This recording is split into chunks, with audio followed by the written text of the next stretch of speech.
Nitong mga nakaraang linggo, binabasa ko yung libro ni Paul de la Heroniere na 20 Years in the Philippines as part of my research para sa Yellow Hat Project.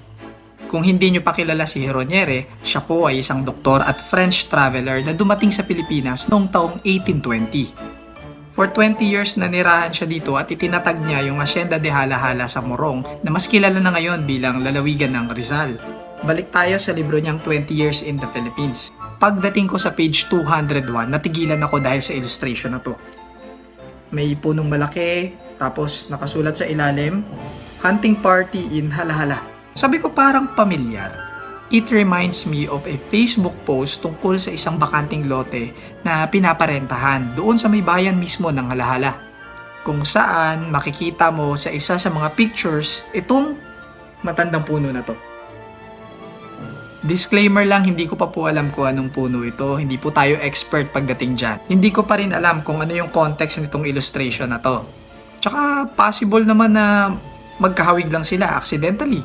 Lalo na 100 years ago na tong puno na nasa libro. Pero ito yung interesting part. Ang tawag nila sa bakanting lote kung nasaan itong puno na yan ay Heroniere. Dahil nandito sa lugar na to yung estate marker niya na inilagay ng National Historical Institute.